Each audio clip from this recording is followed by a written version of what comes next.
Well, that was a doozy last night. Kamala Harris sitting down with Bret Baier on Fox News. And here to analyze it and talk about it is friend of the show, Bill O'Reilly on KCMO. Watch him every night. Get your subscription at BillO'Reilly.com. You can get a bunch of the books as well when you're a subscriber. I see that Confronting the Presidents is well on its way, still on the New York Times bestseller list. Bill, good morning. Thank you for being here. So who won last night, if anybody? Look, Kamala Harris did not help herself. The people who are going to vote for her will still do it, and the people who don't like her will like her less. I like her less today than I did yesterday. Never a supporter of Kamala Harris, but now I feel she's obnoxious. I mean, she didn't answer one question. Baier asked her 9 specific questions in the 28 minutes. She did not answer one of them directly, and that was a strategy. They came in and said, we're not going to answer his stupid questions. We're going to just bash Trump and then go into generalities like, here's my plan and, all this nonsense. So that's insulting to me as an American. So this woman wants to be president, and she simply won't answer any specific questions. And the questions weren't complicated. I mean, here's the question. How many illegal aliens would you estimate your administration has released into the country over the past 3.5 years? And the woman goes, well, I'm glad you asked the question because I agree with you. It's a topic of discussion. Well, yeah, okay. Answer the question. It's like you do this for a living, so do I. We have a guest, and you say to the guest, hey, you think the Kansas City Chiefs are going to win the Super Bowl this year? And they go, I like to go to the mountains and hike. What? It's the same thing. So you're interviewing somebody who basically says, look, I'm not going to answer any of your questions. I don't care how you ask them. And not only that, but I want you to interrupt me so I can tell you to shut up, that you're boorish. This is a strategy. This whole thing is a strategy. So I'm sitting there going, this is absurd. This is like the old Twilight Zone show.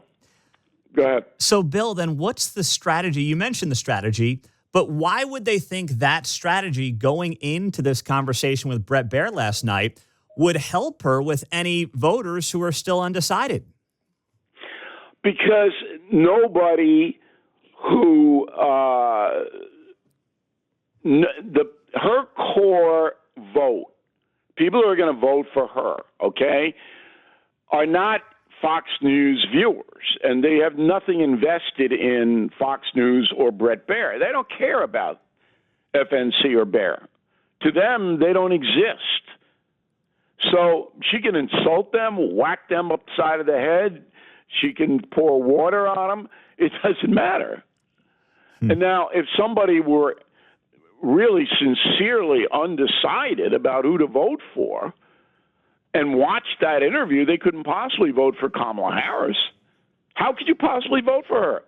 She does not have one solution that she's willing to talk about to any problem. Oh, my plan is that what plan? You want to give everybody $25,000 for first-time home buyers? That's unconstitutional. You'll never get it passed. You got a $35 trillion debt. You're going to give everybody $25,000? You hand it to them? That's not a plan. That's a fantasy. It'll never happen in a million years. It's like somebody running for president goes, everybody who has diabetes, I'm going to cure you. I'm coming to your house and curing you of your diabetes. You go, what? What are you talking? It's the same thing. Mm-hmm. And so how can you vote for somebody who's that irresponsible? That's my take. Mm-hmm. So do you think that she did this interview, Bill, because she sees internal polling that has her behind and she felt she had to go in there, take on Fox, beat up Trump, show she's tough? Is that the strategy? Yes, there was some of that. Look, she doesn't look good on any interview shows. Mm-hmm. Even The View, she can't handle it. Is there anything you would do differently? No. Okay, that means Afghanistan surrender. All that Dubai was great. 10 million illegal aliens running around on Superway. That's fine. She looks stupid. And I'm using that word literally. I don't think she's a stupid woman, but she looks stupid. So they say, oh, yeah, let's go in and she'll kick Baier's butt. And here's how she'll do it. She'll goad him into interrupting, and then she'll say, don't interrupt me, I'm not finished. And she'll look tough and authoritative and presidential. That was the strategy. Bill O'Reilly is here on KCMO Talk Radio. So now, from Donald Trump's perspective, Bill, how does he react, respond? How does his strategy change, if at all, these next 2.5 weeks? Well, he's not going to change the strategy. Trump doesn't do that. Trump is going to go to the end, Trump being Trump. If you talk to his campaign people and you say, maybe he wants to lay off eating the Cocker Spaniels, that's probably not getting him a lot of votes. Their reply is every single time, well, Trump's being Trump. Yeah. And that's it. That's all. Mm-hmm. He's going to ride off into the sunset being Trump, or he's going to be in the Oval Office being Trump. But he's just not the kind of guy who sits down and says, maybe I can do this better. He just flies in the moment. Mm-hmm. And, some people admire that. I would like a little bit more discipline. But he believes that he's been successful so far doing that. Was it smart to not take a second debate? I would have taken a debate, but she wasn't going to answer any questions in the debate. Mm-hmm. But I would see, here's a mistake that they all make. Trump made it in the first debate with her. Baier made it last night. And it's so easy, Mundo. It's so easy. Write this down. In real time, you tell the audience what she's doing. All Baier had to say was, madam, I just asked you how many undocumented aliens you believe came in under your administration, and you won't answer. Now, that's okay. Just tell me that you're not going to answer so I can ask the next question. You see what I mean? Yeah. You define what's happening to the audience. And you could have done that for all 9 questions. She wouldn't answer on the paying for the trans convict surgery. You could just say, look, you say you're going to follow law. All right, but what law? I mean, are you going to pay or are you going to not pay? And if you don't want to answer, tell me and I'll move to the next question. Mm-hmm. It's so simple to do that. If somebody evades your question, you just say, I think you're evading, but if that's okay, I can't force you to answer. But if you're going to not answer, just let me know. Can you tell me yes or no? That throws them off their game, see? Mm-hmm. So as someone who has spent 50 years doing this, Bill O'Reilly, including multiple presidents, how would you rate Baier's performance last night? He was good because, look, in order to do what I just suggested, you have to have that strategy. Harris had a strategy. Baier had a strategy. It's like a prize fight. I've interviewed 6 presidents, and all of them I thought deeply about how to ask and what to do because I anticipated their answer. I don't think Baier anticipated that she wasn't going to answer any questions. That was his mistake. Because she never answers any questions, ever. Yeah. Mm-hmm. And so he should have known that was going to happen and been prepared to say to her and the audience, okay, you don't seem like you want to answer that. Should we go to the next question or do you want another shot at it? Very politely. I'm not that polite. Baier's much more polite than I am, and that's a good thing for him. I'm not suggesting you be like me. All right? I'm sitting there looking at the going, are you going to answer or not, lady? Yeah. That's not real good. But his deficit there, Baier's deficit, was he didn't anticipate what her strategy was going to be. So with that, I want to look back on your career real quick, doing all the presidential interviews. Who is the toughest for you of the 6? Excellent question. Excellent question. So when I wrote Confronting the Presidents, and thank you for mentioning it's a huge bestseller, and we hope everybody considers it, it was easier for me to write about the presidents that I know personally. And the toughest guy to interview was Obama.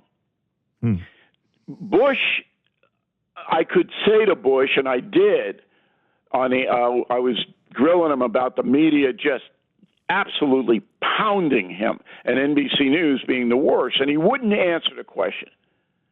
So I said to him, just as I said to you, it doesn't seem like you want to answer that question, Mr. President. Am I right? And he just smiled. He goes, Factor, I said what I said.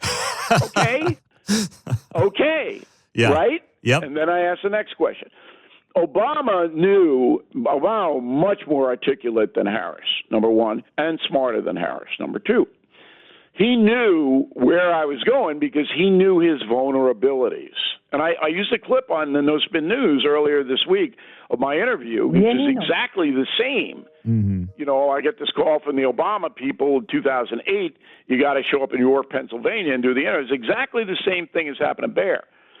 And both Obama and I knew where his vulnerabilities lied, and overseas was big.